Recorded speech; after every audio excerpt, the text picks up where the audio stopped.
Hey guys, bike gears. Why are they so hard to understand? Oh my goodness. It is like, I have been riding for a while and it has taken me so long to get my head around the gearing. And you know, the reality is actually that it's not that tricky. It's not that tricky to understand. For some reason, it comes across really, really complicated because the way that everyone talks about it is really all these different numbers, this different language, these different ratios and talk around that and throwing all these numbers around. But actually, when it gets broken down, which I know the basics of it. So any of you who know they're real complicated and you like to talk in this way, then this video is not for you, but keep watching. And those of you who just really want to basically understand bike gearing and what all of this is about, then you keep watching because this video is for you. I did that video the other day on why you're finding it hard to climb, why climbing hills is hard for you, and that it was around the gear ratios and around gearing. So definitely check that out if you're a climber wanting to get into climbing, then that will explain that a little bit more for you. But for those of you who want to know more about just gearing in general and get confused, oh God, I'm so confused over my cycling journey around the gearing and the way that people talk about it. I'm just like, what? Just really simple stuff like what's a cassette, what's a chainring, what is this, what's everyone talking about? So let's start at the very beginning, at the very basics here, and I'll do my best to really simplify this for you so that you can really basically understand what the gearing is, because when you get into cycling, it is handy to know. It's really good to know the basics and just to understand, because it's a major part of cycling. Just having a bike with wheels is that's great, but you can take it so much further and you can get so much fun and so much enjoyment out of cycling when you understand how it all works. So, right, what have we got here? So here we have the cassette. So I'm going to start it right at the very beginnings. On the back wheel here, we have a cassette, and the cassette has these cogs, okay? And the size of your cassette and the size of each cog depends on the number of teeth on it. Okay, so mine is a 42. So I've got 42 teeth. 1, 2, 3, 4, 5, 6. I'm not going to count to 40, but the biggest one on mine is 42. And then you just count each one down from there, down to 11 on the smallest one, or 10, depending on what you've got. So that's the cassette. This is called a cassette, and these are the cogs on the cassette. And on the front, we have the chainring. So this is called a ring, chain ring. I've got 2 chain rings. This one here, and then a smaller one here, which most bikes, if you've just gone into a bike shop to buy just a regular road bike, then you'll have 2 like this, okay? So chain ring, and the number of teeth is the size of the chain ring, right? Now look at this number here. See this number here? This is telling you what size my chain rings are. So the big one is 50. So this is 50, and the small one here is 34. That's called a compact. This is a compact set. A mid-compact, so hopefully this isn't getting too complicated, but this is all you need to remember, just these 2 things. These are the basics. There's another one, but we won't go into that. I'm just telling you the basics of what most people will have if you're buying a bike from the bike shop. We'll have a 52 and a 36, okay? So you have a 52 here, and a 36 here, just 2, okay? So this is a chain ring, big chain ring, small chain ring, cassette, okay? All right, are you with me so far? Hopefully you're with me so far. Cassette is on the back, chain ring's on the front, okay? So when you're in your front chain ring, the easiest way to remember this is that when you're on the flats, you go on the big one. So the bigger this ring here, the easier, the harder it pushes on the flats. Like it's harder, like you're pushing harder. You go in the flats and you can go fast because you can push like really. And then the smaller it is here, this small one here, the easier it is for climbing. So you go on the small one for climbing, and you go on the big one when you're on the flats. So that is just a really simplified version of it. So when you're on the big one and you're pushing on the flats, it's more push, there's more force, there's more effort in it. So you're pushing, and it's like pushing you forward faster. Okay, so you're like, and it's like projecting you forward. The small one gives you more spin, so it makes it easier to spin, but there's not much effort in that. So you're not really projecting yourself forward fast, which is why this one is the best one for climbing. The small one, because it's like, it's just spinning, okay, we're going up a hill and it's easy. I'm not putting a lot of effort in. I just get to spin round and round and round.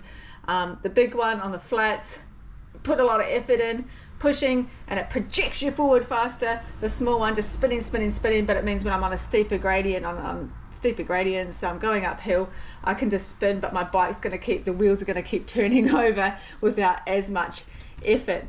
Okay, so chainring, big chainring, small chainring, cassette. Okay, got a compact, which is what I've got, a mid compact, which is the other one, which is slightly bigger. Mine's good because the smaller the chainring here, the small chainring, the better it is for climbing.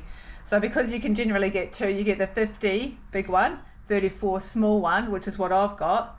And the other, which is better for climbing because it's smaller, because the other one is a 52 big one and a 36 small one. And so because it's a bit bigger here, it makes it slightly harder for climbing. Remember, this is just really simplified. Now, does that, hopefully that's making sense so far. I hope that's making sense so far, because I know how complicated even just that can sound when you're just learning, okay? Now on the back you'll have the cassette. Generally, and I've been noticing this is so when you're in bike shops and bikes that just road bikes that are just coming out, they'll come out with either with 28 teeth as being the biggest one, maybe a 32, 28, a 30, and a 32, maybe a 32. Not really any bigger than that. You won't get a road bike coming off the shelf in bike shops these days that's any bigger than that, from what I've noticed. So often they'll come with a 28 as being the biggest one here. So you'll get the 28 and probably a 50 34 or a 50 36 here.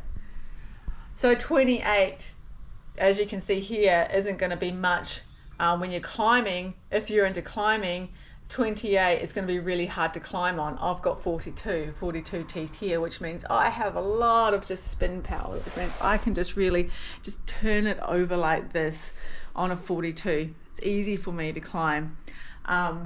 If I was on a 28, and I've described this in my other video, but so you watch that as well, but on the 28 it's like, oh, you're gonna push. If you only want to ride on the flats, you're more into riding on the flats and you want to go fast on the flats, then a 28 is good for you. That's cool. 28, 30, that's good, because as I said, you're like pushing, but it's projecting the bike forward faster, and that's what you want. And I love that feeling, because that's the same feeling I get on the climbs. So when I'm riding on the flats, I want to put it into harder gears because I love that feeling of just pushing and the bike going fast. It's really, really cool. So if you want to climb and you've only got 28 teeth as your biggest one, if you've got a big one, the biggest one it goes to is 28, that's going to be really hard for you to climb on.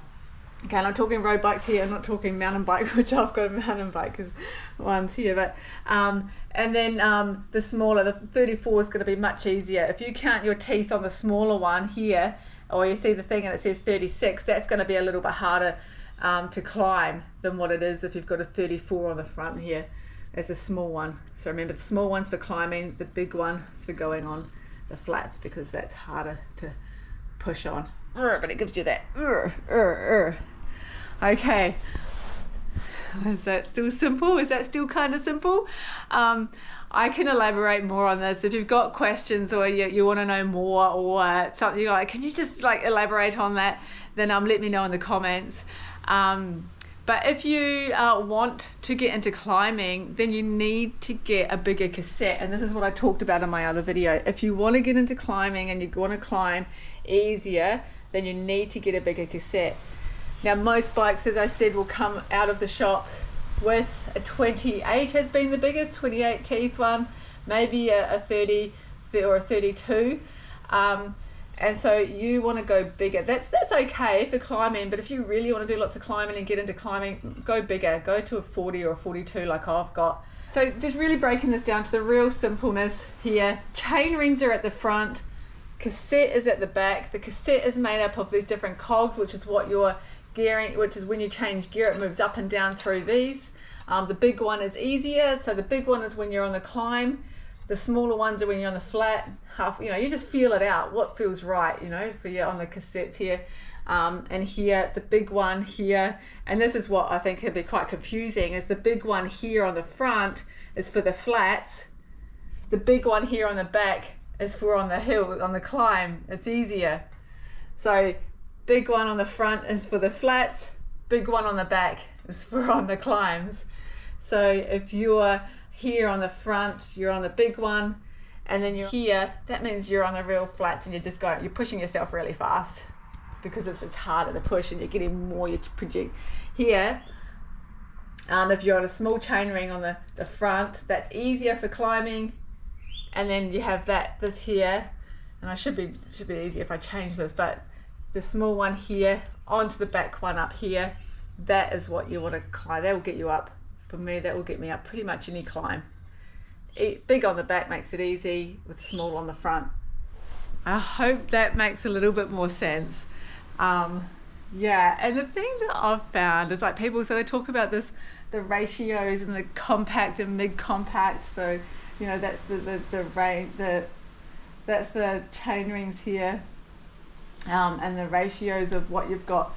This one versus this one. If you're riding on just like, you've got a road bike, you've got something out of the bike shop, don't get too caught up in all of that, because the way people talk about it, it sounds really complicated, it sounds really confusing, and it sounds very technical, but it's not. It's just the way that people talk about it and the language they use. Basically, they're just talking about, and I hope that I've made this more simple, but they're just talking about these two chain rings and the cassettes and the number of the teeth on each one. I think for me, I think what gets really confusing is that, is what I said before, is that the big chain ring here is harder. So that's when you're on the flats, but then the big chain ring on the back, cog on the back, this one is for when it's, when you want to go easy on the climb. So the bigger on the back, the easier it is. But the big one on the front is harder. The small one is easy here, but the small one here means hard. And I think that's just what gets really confusing for people. And even me, when I'm explaining, I'm thinking, is this going to be confusing? So yeah, big front is harder to push, small is easier. When we're on the back, the big is easier and the small is harder. So yeah, it can be quite confusing when you just look at it like that. But yeah, hopefully that's helped you. Yeah, let me know, as I said, in the comments below if you've got any questions, if you want me to elaborate on anything, if you want me to do a video on anything else like this that breaks it down into something just really simple, and just to say, what have I learned, what am I seeing, what do I understand, and what do you really need to pay attention to, because some people do sound very complicated and they make it sound really go off all these numbers and this whole other language, and you're like, okay, no, it's actually quite simple. It is just these few things. So yeah, remember to subscribe, and I'll see you in the next video. Mwah! Thanks for watching, and join my club. Yeah, check out below. Bye. Oh, and just quickly before I forget, one of the easiest ways for learning about your gears is to play with them, play around with them. So make sure that you're, up here is where you're changing your gears. So on the left, you're going through your chain ring, so that's moving the ones at the front. Here on the left, between the big and the small chain ring, and the ones on the right is where you're moving through your cassette at the back here. So that's moving the cassette here. I should probably be moving this, but the easiest thing is just have a play around with your gears, move them around up here and watch where they move on here, and that's the easiest way to actually get an idea of how they work and what you're doing, and even try it while you're riding and you're somewhere away from traffic, just in your backyard or somewhere like that. Ride changing the gear and have a look and see what it does, because when you do that, you go, oh, okay, that's how it works and that's how it feels, and that's Yeah, it makes more sense when you pay attention to the feeling and watch what you're doing when you're changing gear, and you feel it. You're like, oh, okay. And you go, okay, now I'm just going to try this combination with the big chain ring and this, and see what it's like on the cassette when it's on this, and you pedal and you're like, okay, I understand that. So I highly recommend that, just playing around with your gears while watching what you're doing and feeling the difference, and go, yeah, and understanding that, because you become more familiar with your bike, and then that gives you more confidence while you're riding, and that's it. Okay, all right, this time, bye.